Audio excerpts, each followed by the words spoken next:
Ushiwakamaru, Minamoto no Yoshitsune, the tragic hero of the Genpei War, and Chaldea's most enthusiastic proponent of beheadings. By looking at her class, design, skill set, backstory, and characterization, how well does the Ushiwakamaru of Fate Grand Order compare to her historical and mythical counterpart? And what grade would I give her depiction? Let's find out, shall we? So, before I go any further, first, this video is about the writer Ushiwakamaru. I considered merging the Avenger Taira no Kagekyo and even Benkei into this video, because the three characters are so closely connected. Benkei's legend heavily overlaps with Ushiwaka's, while Fate's interpretation of Kagekyo is basically Ushiwaka Alter. But combining all three would be way too much. That's what the Quetzalcoatl and Kukulkan video taught me. So 3 videos, rather than one big one. Second, names. Ushiwakamaru is the childhood name of Minamoto no Yoshitsune. While I try to stick to Ushiwaka when talking about the younger character, and Yoshitsune when talking about the older one, I still mix them up a bit. So Ushiwakamaru, Ushiwaka, Minamoto no Yoshitsune, Yoshitsune, Shana-o, a nickname given by Kichi Hogan. This is all the same person. One more thing, while this video isn't a sequel to my video on Tomoe Gozen, you may want to watch that one before this one, since I gloss over a few things here that I already talked about in the Tomoe video. Now with all of that out of the way, let's continue. Ushiwakamaru is a rider class servant, which is a good choice, but hardly the only option. Ushiwaka comes from the same time period as Tomoe Gozen. They fought on opposite sides of the Battle of Owazu, though there is no evidence that they actually met. The samurai during the Genpei War were primarily horse archers, who could then switch to using a spear or sword should the need arise. Minamoto no Yoshitsune was no different, meaning saber, archer, lancer, and rider could all work. But Yoshitsune's greatest feats were as a general, rather than as a frontline combatant.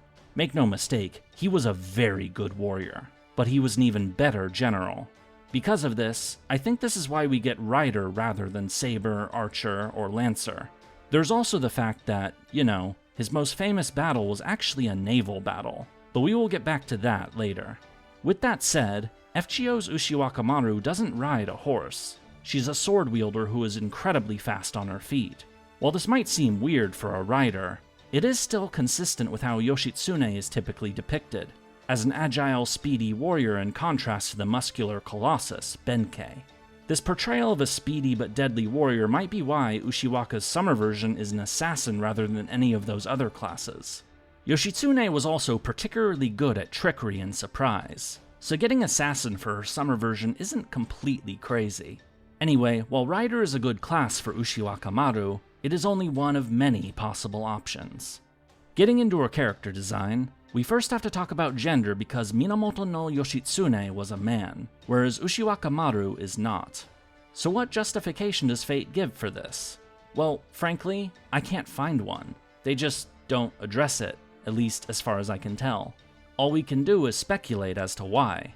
Why did they gender flip Yoshitsune? The most credible theory I've seen is that Minamoto no Yoshitsune is already a figure shrouded in legend. Yoshitsune was a real person, but so many details of his life come from legends written about him, to the point that it can be hard to tell what's history and what's fiction. Because of this, I'm thinking that Fate decided to gender flip Ushi with the logic that this guy's story already has lots of things we can't verify as being true or not, why not add one more? Again, this is a theory as to why they decided to gender flip Ushiwakamaru. We can't know for sure unless the Fate writers themselves give us a clear answer. As for her actual design, we have a blend of samurai armor and a serious lack of it. It's like they put on a suit of traditional armor from the Genpei War era, and then just got rid of the chest and leg parts, which are kind of the most important. Now, I could just say they did it for fan service, but can I come up with other reasons? Well, there's the aforementioned reputation Ushiwaka has as a warrior that emphasizes speed over raw power. Maybe she achieves that by stripping off much of her armor. Another possibility is that Ushiwakamaru is someone who doesn't really understand people very well. She's a deadly warrior and a great friend, but she did grow up away from civilization.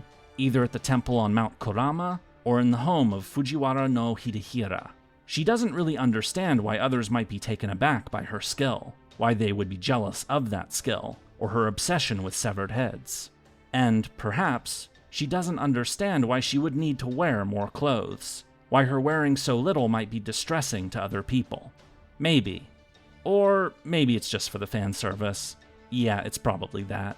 One other thing is that, for someone who is supposed to be the great hero of the Genpei War, Ushiwakamaru looks a bit young. Again, Ushiwakamaru is the childhood name of Minamoto no Yoshitsune. The servant Ushiwakamaru is meant to be a teenager. The best idea we have for what an adult Ushiwakamaru looks like is the Avenger, Taira no Kagekyo, since Kagekyo makes use of the adult Yoshitsune's body, basically becoming Ushiwaka Alter. It's more complicated than that, but again, that's a subject for a future video. Overall, Ushiwakamaru's design is good, but flawed. While it's obvious that she is meant to be a samurai from the Genpei War, the lack of chest and leg armor kinda screws that up a bit. Moving into her skill set, Ushiwaka's first skill is Tengu's Strategy, which is a direct reference to an early part of Yoshitsune's legend, that he was taught by a Tengu, a type of supernatural spirit. Specifically, Ushiwakamaru is said to have been taught by Sojobo, the king of the Tengu upon Mount Kurama. Another figure that plays a prominent role in Ushiwaka's schooling is Kichi Hogen, a character who ended up joining us in FGO. I have more to say about Ushiwaka's links to Kichi Hogen, but let's put that on hold for a second. Ushiwaka's second skill is Charisma, which becomes Rikuto Secret Technique Rapid Change after an upgrade. Charisma is kind of an obvious one, but what is this Rikuto Secret Technique nonsense? I wasn't sure, but a more literal translation of the skill's name on JP is 6 Secret Arts of War, Thunder and Gale. Okay, now we're getting somewhere. This refers to the Rikuto, the 6 secret teachings, the ones written by Jiangxia, better known to us as Taigong Wang. Getting back to Kichi Hogen, he hesitated to instruct Ushiwaka in these teachings. Ushiwaka, of course, wanted access to this book, and so decided to seduce Kichi Hogen's daughter in order to get it. 2 things to say about this. First, yes, this is the incident that causes Kichi Hogen to come after Ushiwakamaru at the start of the Little Big Tengu event. Second, this story, about Ushiwakamaru seducing Kichi Hogen's daughter, that's not only found in the legends, but also in Kichi Hogen's FGO profile. In other words, FGO's Ushiwaka is probably bisexual, which clearly is good news for all of her fans. Lastly, Ushiwaka's third skill is Art of the Swallow, referring to the legendary duel between Ushiwakamaru and his future comrade Benkei. This is one of the most famous legends about Yoshitsune and Benkei, their first meeting on the Gojo Bridge in Kyoto. Benkei had been on a mission to collect 1,000 swords. He had 999. But in challenging Ushiwaka in order to get his 1,000th and final sword, Benkei finally met his match. I mentioned this before, but whereas Benkei was known for being a giant of a man with insane strength, Yoshitsune was quick and agile. Benkei couldn't catch him. Eventually, Yoshitsune won, and Benkei decided to serve him. The two would remain together for the rest of their days.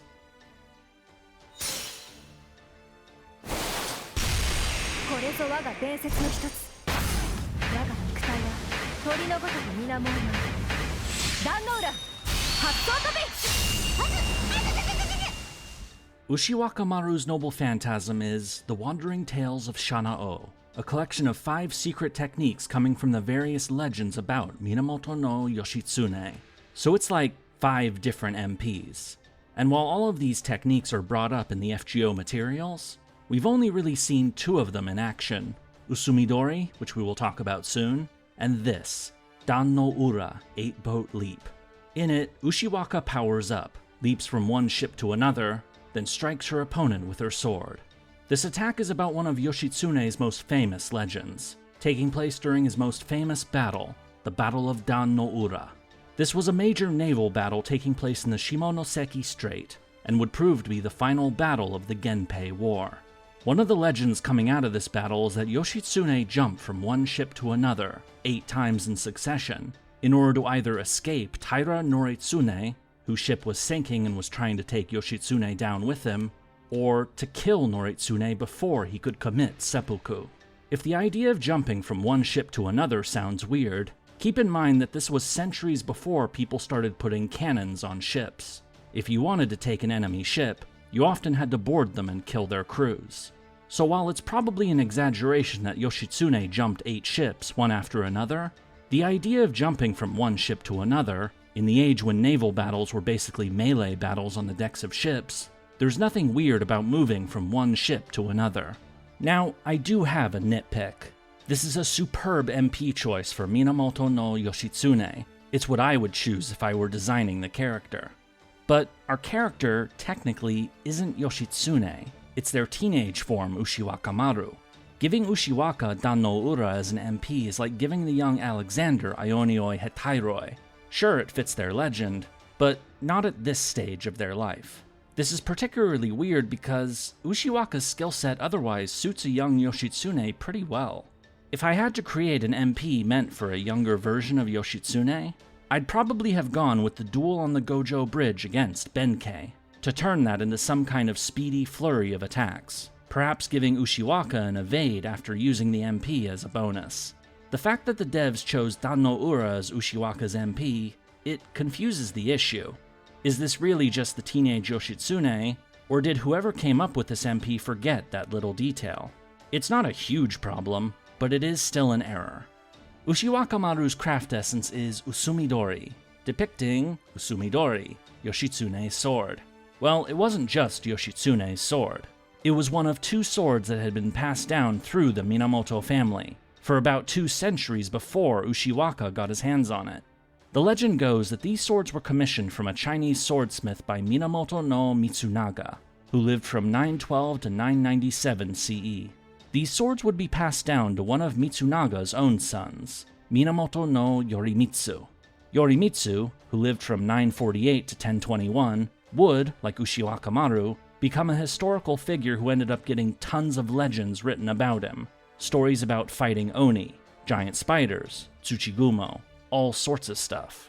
It would be Yorimitsu who would name these swords Onimaru and Kumogiri, Ogre Cutter and Spider Cutter respectively, and these were hardly the only swords in his collection. Huh, this Yorimitsu guy sounds like a pretty big badass. I wonder if we'll ever get him in Fate someday. Well, we already have, actually, because Minamoto no Yorimitsu is the historical figure. In the legends written about him, he usually gets another name, Minamoto no Raiko. Anyway, Yorimitsu, Raiko, would pass these swords down to his own sons, who would then change the swords' names. The swords got passed down again, more name changes followed, etc., etc. Onimaru, now known as Tomogiri, found its way into the hands of Minamoto no Yoritomo, Ushiwaka's jackass older brother, while Kumogiri, now known as Hoemaru, found its way into the hands of Minamoto no Yoshitsune. Yoshitsune, like some of his ancestors, would then rename Hoemaru to Usumidori. In other words, Usumidori is a sword once used by Minamoto no Raiko to kill giant spider demons, which eventually was passed down through the family to Yoshitsune, who would then use that sword in the Genpei War. I probably could have just said that this CE was Ushiwaka's sword and left it at that, but I thought telling the whole story, including the connection to Raiko, would be more interesting for you guys. Ushiwaka's Valentines CE is Grand Blade Usumidori, depicting Usumidori, but in chocolate form. I already said everything about Usumidori, so the only thing I can add is that this was actually Ushiwaka's second idea for a Valentine. Her first idea was, of course, a chocolate severed head. Relating to that, Ushiwakamaru has a tendency to talk about chopping off people's heads quite often in FGO. It's particularly notable in Summer 3, because someone talking about head removal kinda stands out in an otherwise light-hearted summer event. I mean, she does behead Blackbeard, but he activated Guts, so he was okay. Now, I haven't found any evidence that Ushiwaka, Yoshitsune, was particularly obsessed with taking enemy heads. But if you know anything about samurai warfare, you know that head-taking was a pretty big deal. It was proof of your kills, and if you were able to present the head of a famous enemy to your lord, you would receive honors in exchange. So Ushiwaka's obsession with beheadings, it's a samurai thing, and hardly unique to Yoshitsune. Now for characterization, starting with a look into the legends surrounding Ushiwakamaru, Minamoto no Yoshitsune. Like my previous video on Tomoe Gozen, Yoshitsune is best known for his part in the Heike Monogatari, the story of the Genpei War. But while Tomoe Gozen is a minor character who captured the attention of readers due to her being such a badass, Minamoto no Yoshitsune is a giant, the central character of the final third of the Heike Monogatari. And the tale of the Heike isn't the only source of note. There is also the Gikeki, the Chronicle of Yoshitsune, stories that mythologize Yoshitsune, creating new tales that blur the line between history and legend. Now, getting access to the Gikeki, ultimately, I couldn't get it. But Yoshitsune is a big enough figure that I was able to make do. So, who was this guy? Well, Minamoto no Yoshitsune, childhood name Ushiwakamaru, was born in 1159 CE, the son of Minamoto no Yoshitomo, and the youngest of 5 brothers, including Minamoto no Yoritomo and Minamoto no Noriyori. But the next year in 1160, the Heiji Rebellion broke out. Yoshitsune's father and 2 oldest brothers were killed, and the Minamoto clan was effectively crushed by their rival, the Taira. Yoshitsune escaped with his mother, Tokiwa Gozen, but she later surrendered herself to the Taira, forced to become a mistress for the Taira patriarch, Taira no Kiyomori, in order to save the lives of her own mother and her 3 children.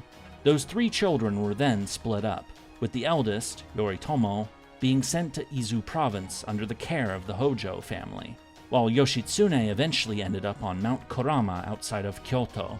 We don't know where the middle brother Noriyori grew up. So Ushiwaka grew up separated from all of his family members. But as far as places to end up exiled to, you could do a lot worse than Kurama Temple. Why? Because the place was a major haven for warrior monks, meaning that Ushiwakamaru grew up around a bunch of people who loved Buddhism and war. Yoshitsune wasn't so keen on Buddhism, but he was a very eager student of anything war-related the monks could teach.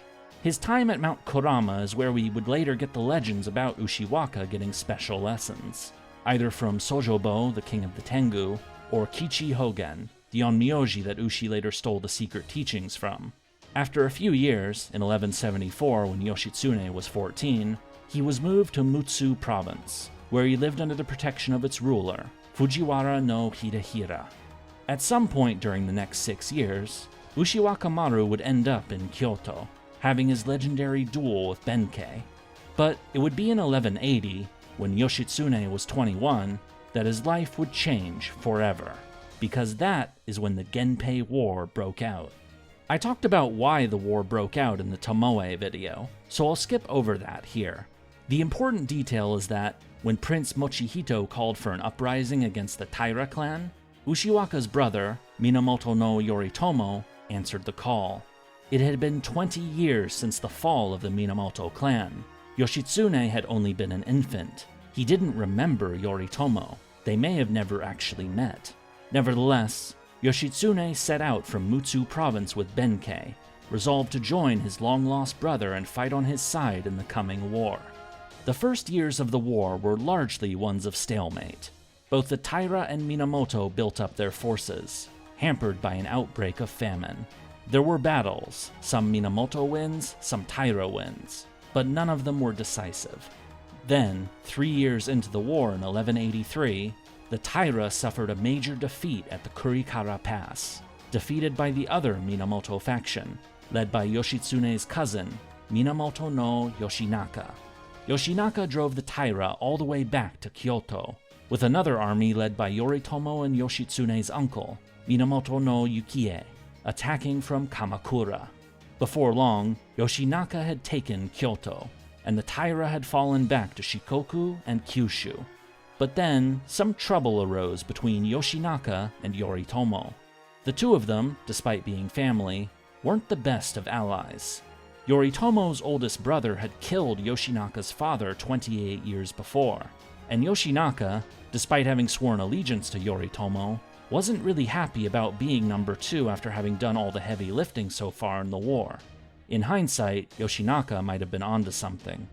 After having lost a battle against the Taira at Mizushima, Yoshinaka sent a message to Minamoto no Yukie, the uncle of Yoritomo and Yoshitsune, asking Yukie to join Yoshinaka to seize control of the capital, to break away from Yoritomo. But Yukie told the retired emperor Go Shirakawa about the plot, and he in turn sent a message to Yoritomo, asking for help to get rid of Yoshinaka. It is at this point that Minamoto no Yoshitsune enters the center stage. He, together with a middle brother Noriyori, would lead an army to Kyoto, take over all Minamoto forces, then defeat their cousin, Yoshinaka. It was time for a change in command anyway. Their uncle Yukie hadn't done so well in the previous years of the war, having lost battles against the Taira first at Sumomatagawa, then again at Yahagigawa, both in 1181. Since the uncle hadn't been able to do all of Yoritomo's work for him, I guess Yoritomo figured there was time to see what his younger brothers could do. And it turned out that Yoshitsune was the right guy for the job, because all those years of studying war on Mount Kurama was now finally going to be put to use. First, they defeated Yoshinaka at the Battle of Owazu in February 1184, killing their estranged cousin in the fighting. This wasn't too impressive. Yoshinaka was so badly outnumbered that he had basically no chance of winning. But, let's go ahead and start the count on how many of Yoritomo's former allies end up getting killed on his orders. After Yoshinaka was defeated, the Minamoto could get back to the real war, the war against the Taira. The two brothers Yoshitsune and Noriyori led the army together, first to a fortress called Ichinotani in March 1184. The Taira were held up there, using it as a stronghold on Honshu, to prepare for an eventual counterattack to retake Kyoto. While Noriyori led the bulk of the army to assault the front of the fort, Yoshitsune took a smaller force to attack it from the rear, charging down a mountain slope the Taira had believed to be completely impassable. It was a major victory. The Taira escaped with as many as they could across the sea to Shikoku, but many were left behind, to be killed by the Minamoto. The Taira fled to Yashima, their main base located on Shikoku. Yoshitsune had to wait until ships could be assembled to attack Yashima, while Noriyori took the rest of the army to conquer what remained of Honshu.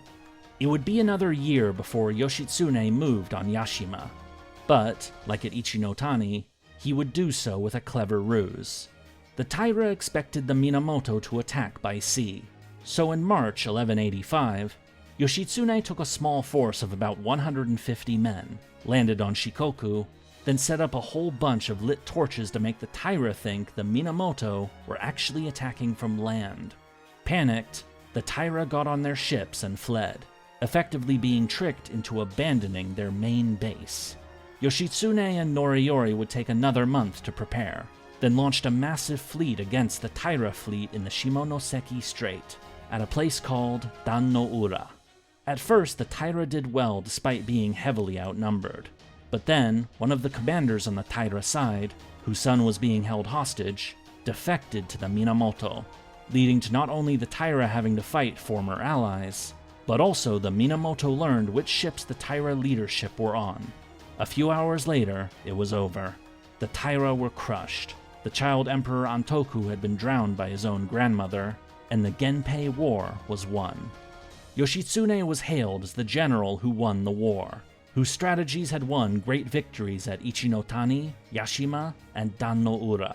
For this, he received land, honors, and titles from the imperial court. But, with all his major enemies defeated, it was at this point that Yoritomo revealed the kind of person he truly was. He took away all of Yoshitsune's rewards. Then, after the discovery of a plot against him, Yoritomo forced Yoshitsune into exile. Yoshitsune's consort, Shizuka Gozen, was captured along with Yoshitsune's unborn child. Yoritomo also had his and Yoshitsune's uncle, Minamoto no Yukie, killed, presumably for plotting against Yoritomo with Yoshitsune. Yoshitsune fled to Mutsu province, back to the home of Fujiwara no Hidehira. There he would live for several years, together with Benkei and a small number of followers. Unfortunately, this would not last. Hidehira would die in 1187. Not murdered, he was just old. But his son, Fujiwara no Yasuhira, while at first allowing Yoshitsune and Benkei to stay, eventually chose to betray them to Yoritomo in 1189. Yoritomo sent an army to kill his youngest brother, the brother who had effectively won the war for him. Benkei stood his ground upon the bridge leading to Yoshitsune, holding off Yoritomo's army. He would kill perhaps as many as 300 soldiers before he was brought down, his famous standing death, which I'll have to give extra attention to in his own video. But for now, all you really need to know is that Benkei went out like a badass, becoming a legend in his own right. Also, I'm not adding him to the counter, since he always served Yoshitsune, not Yoritomo. Benkei's last stand gave Yoshitsune enough time to commit seppuku, the 15th of June, 1189, at the age of 30, and so ended the life of one of Japan's most legendary and most tragic figures. His host, Fujiwara no Yasuhira, the man who betrayed Yoshitsune to Yoritomo, would take Yoshitsune's head and deliver it to Yoritomo. Yoritomo would reward Yasuhira handsomely by having him killed. Oh, and just because the subject of our video is dead, doesn't mean we are quite done. After all, 4 years later in 1193, Yoritomo would also have the middle brother, Minamoto no Noriyori, killed on suspicion of conspiracy.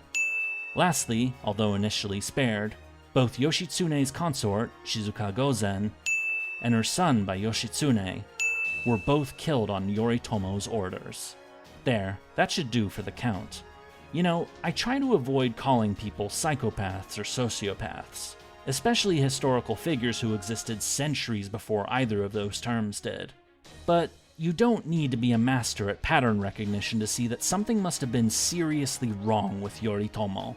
I'm tempted to make a side video about him specifically, something not connected to fate, but to finish telling the story of this jackass. One thing is for sure, Ushiwakamaru, Minamoto no Yoshitsune, deserved a better brother. Alright, so how is Yoshitsune portrayed in Fate Grand Order? Well, Ushiwakamaru has been part of FGO's cast since the very beginning. Indeed, Ushiwaka popped into events like Gura Gura 1 and Onigashima even before getting a main story appearance. Gura Gura 1 is only a joke appearance, and while Onigashima is more interesting, that event is more important for other characters like Raiko, Ushiwaka's ancestor and a previous wielder of her sword, Usumidori. However, there is one particular scene in Onigashima that I'd like to draw special attention to. A scene where the party is trying to sneak its way past some Oni, with Fuma Kotaro pretending to be an Oni, while the others are captives to be used as slaves. When the Oni guard questions what use Ushiwakamaru would have, Benkei agrees, declaring Ushiwaka to be a seductress, and proceeds to bop her on the head, knocking her unconscious. This satisfies the Oni guard, and the group continues on its way. This bit is, in fact, a reenactment of part of Ushiwaka and Benkei's story that I didn't mention in the backstory section. While journeying across Japan towards Mutsu province, after having been declared an outlaw by Yoritomo, Yoshitsune and his followers disguised themselves as monks, with Benkei leading them since, you know, he actually was a monk. When a group of Yoritomo's men challenged the group, Benkei put on a show, finding something wrong about Yoshitsune, and proceeding to beat him in front of Yoritomo's men.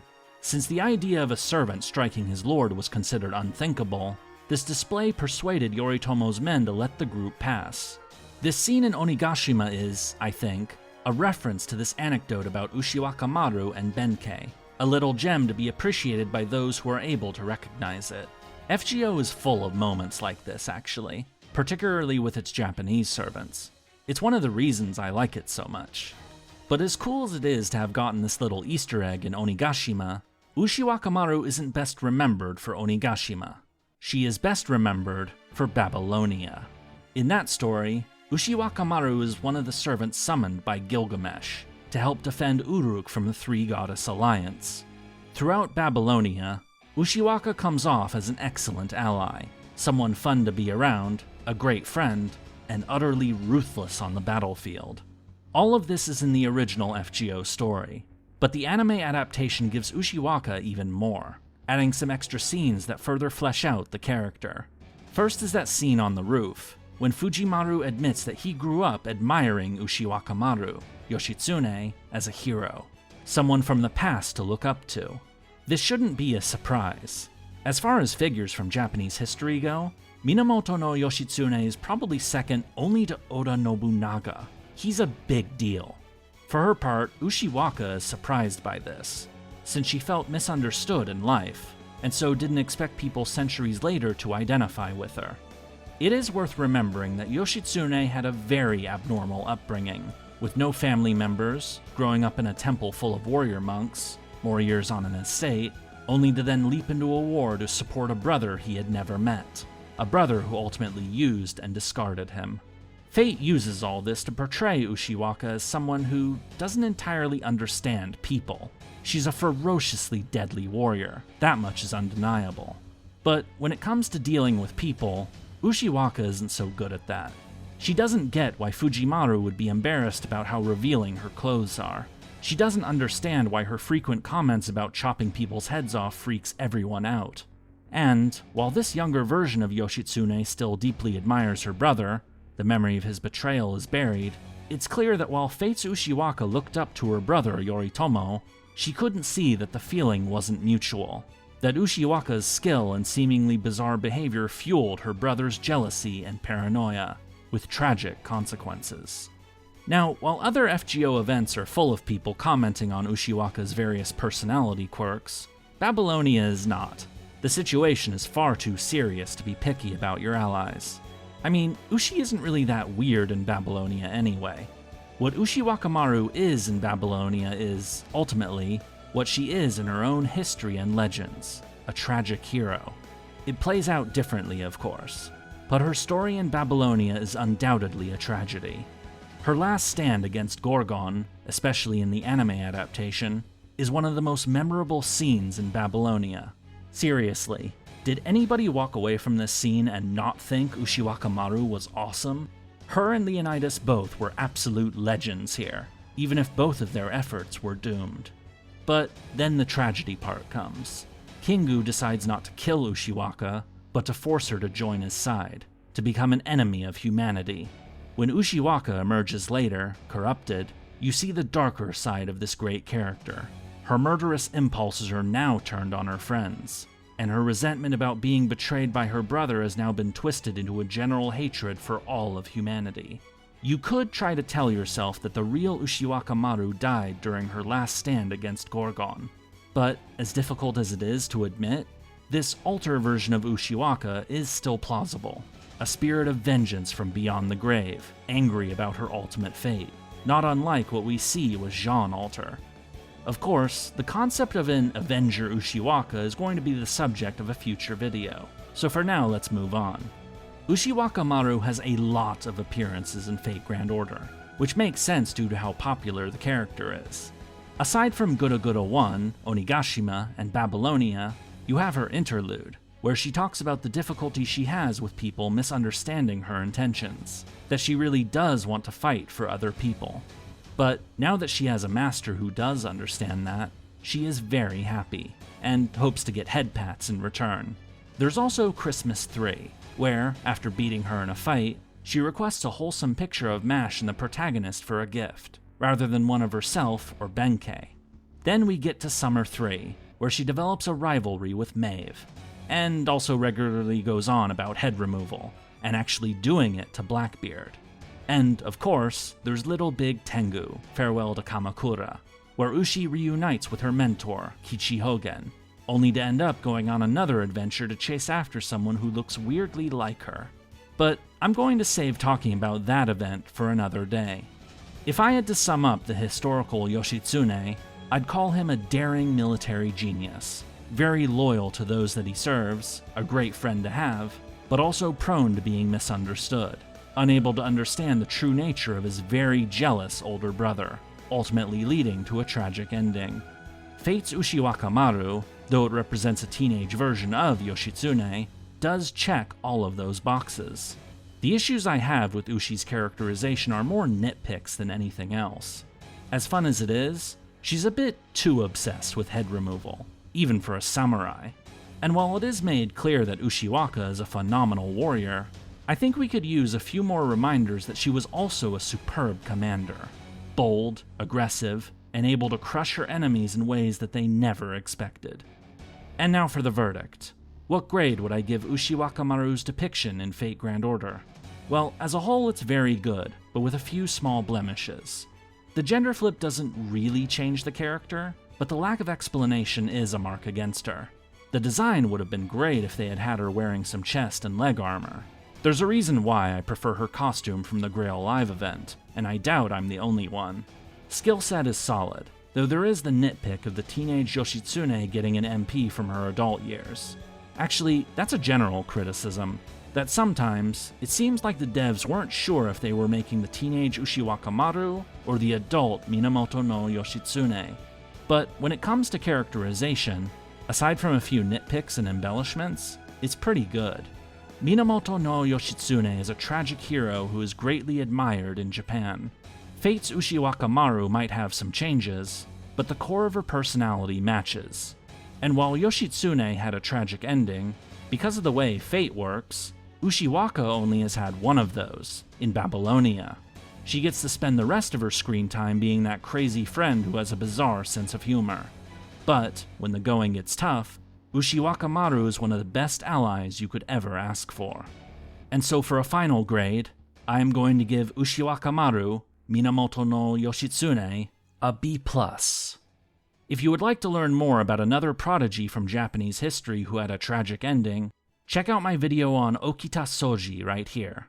Also please like, subscribe, and come check out the streams during the weekend sometime, here on this YouTube channel. Until next time,